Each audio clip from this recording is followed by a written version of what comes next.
अब जबकि एग्जाम बहुत ही पास आ चुके हैं, चाहे वो क्लास 9th हो, क्लास 10th हो, क्लास 11th हो, 12th हो, आईआईटी की तैयारी करने वाले बच्चे हो या अपनी मेडिकल नीट की तैयारी करने वाले बच्चे हो, सभी के पेपर बहुत करीब हैं।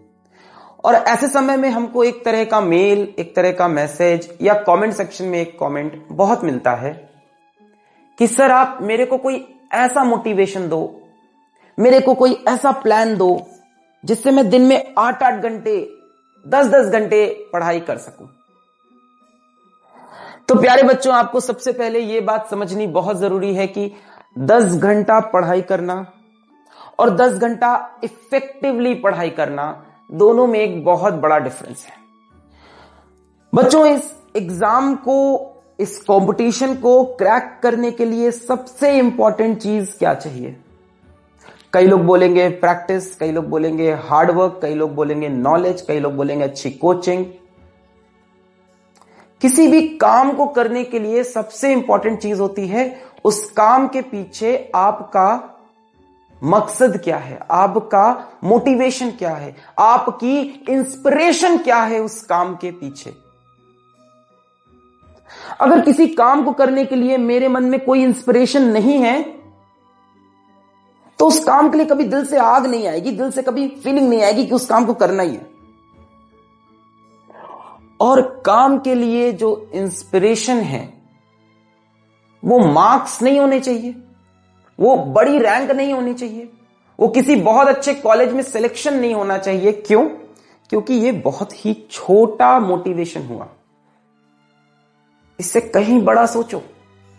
ये सोचो कि तुम्हें देश के लिए क्या करना है, ये सोचो तुम्हें सोसाइटी के लिए क्या करना है, ये सोचो तुम्हें वो जो अंडर प्रिविलेज्ड लोग हैं, जो परेशानी में हैं, उनकी तुम कैसे जिंदगी में मदद कर सकते हो।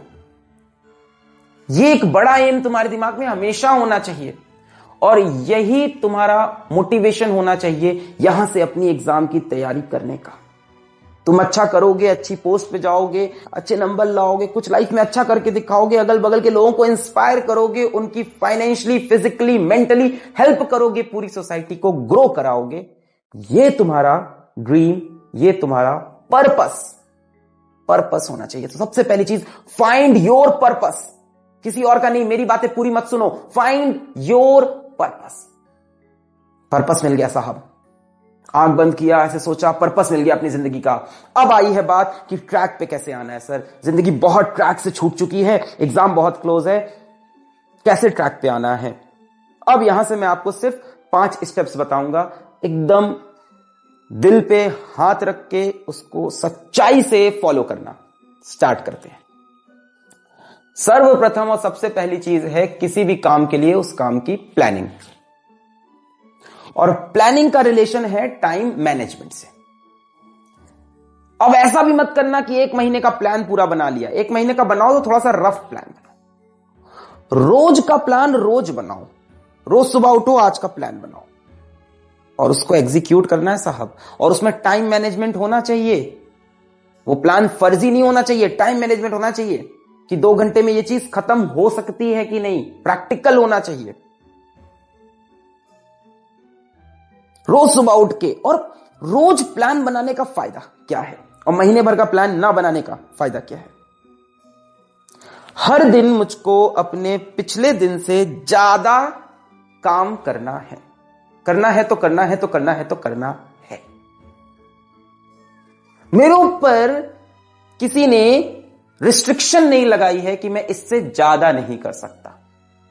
जब महीने का प्लान बनाते हैं लगता है टारगेट अचीव हो गया, खत्म, आज के दिन का काम खत्म। नहीं, कल अगर मैंने इतना काम किया है तो आज इतना काम करूंगा। कल अगर मैंने 6 चैप्टर कंप्लीट किए हैं तो 8 चैप्टर करूंगा।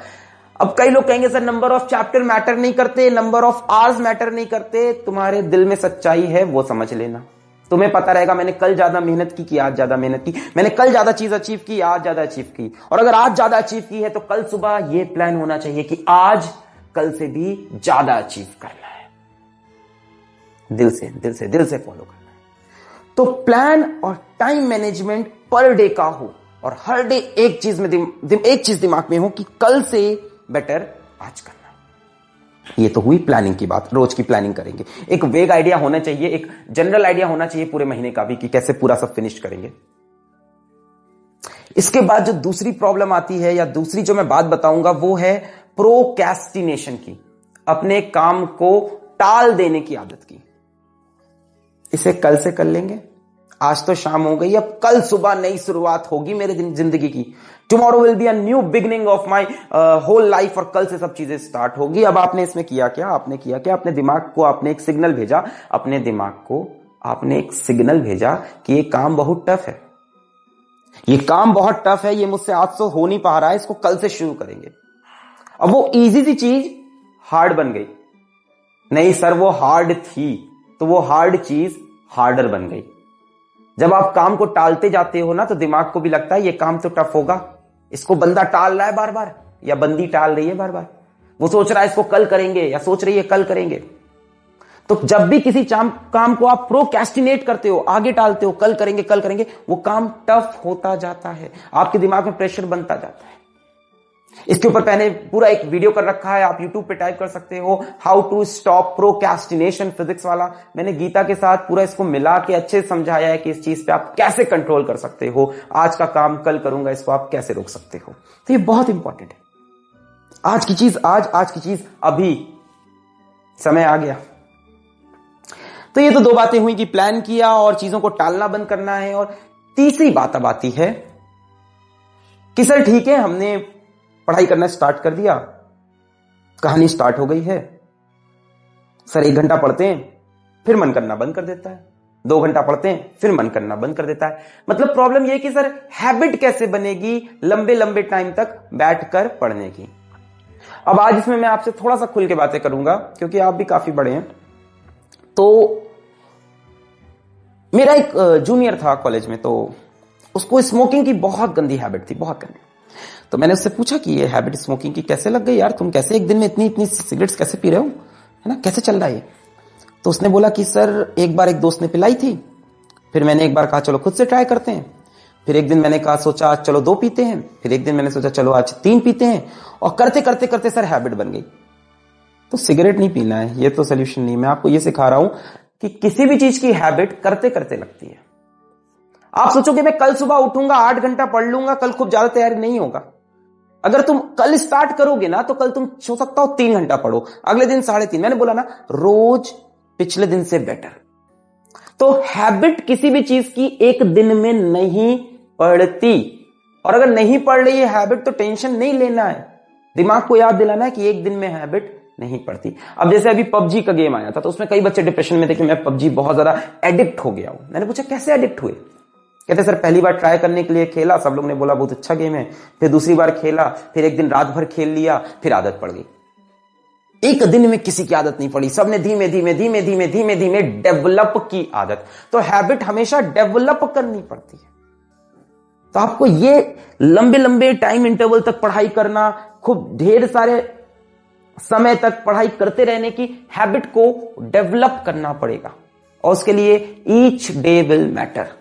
जिस दिन से शुरू करोगे वहां से आपको करीब 5-6 दिन, 1 हफ्ता लग जाएगा जब आपकी एक बढ़िया हैबिट बनेगी, और ये हैबिट आपको आगे भी काम देगी, सिर्फ इस एग्जाम के लिए नहीं, आगे के लिए भी काम देगी। तो 3 बातें हो गई कि प्लान होना चाहिए, टाइम मैनेजमेंट होना चाहिए, और चीजों को टालना नहीं है, और हैबिट बननी है जिसमें टाइम लगेगा, और हैबिट बनाने के लिए रोज एफर्ट खुद से डालना पड़ेगा। चौथी बात है आपकी कर्म भूमि, जिसको आप अभी बोलोगे इंग्लिश में स्टडी स्पेस। कई लोग कहेंगे सर ये क्या, मैं तो कहीं भी पढ़ लेता हूं, कभी बेड पे लेट के, कभी इधर बैठ के, कभी उधर बैठ के। अच्छा, अभी मैं यहां फिर गीता का ही रेफरेंस दूंगा कि वहां पे बोलता है किसी भी कर्म में 3 चीज इंपॉर्टेंट होती है। पहला, उस कर्म के पीछे आपका मकसद क्या है, जो कि मैंने मोटिवेशन में बताया। दूसरा, उस काम को कौन कर रहा है, और तीसरा, वो काम कहां पे हो रहा है। यानी कर्म भूमि या स्टडी स्पेस भी एक बहुत इंपॉर्टेंट रोल प्ले करती है। कई लोग हैं रजाई ओढ़ के साइड में बैठे हैं, पढ़ाई कर रहे हैं, साथ में मोबाइल चला रहे हैं, बगल से टीवी चल रहा है, बगल में कोई बातें कर रहा है, मतलब सारी चीजें चल रही हैं। यहां पे पढ़ाई में मन लगने वाला नहीं है। आपका एक स्टडी स्पेस होना चाहिए कि स्टडी टेबल हो, एक चेयर हो। नहीं, जरूरी नहीं कि आपके पास पैसा हो, बढ़िया टेबल बढ़िया चेयर, कोई भी हो सकती है। आपका एक कोना हो घर पे जहां पे आप पढ़ाई करोगे, एक जगह हो जहां आते ही आपके अंदर एक पॉजिटिव वाइब्स आने लगे कि ये जगह तो मेरे पढ़ाई करने की है, यहां तो मुझे पढ़ाई करनी है।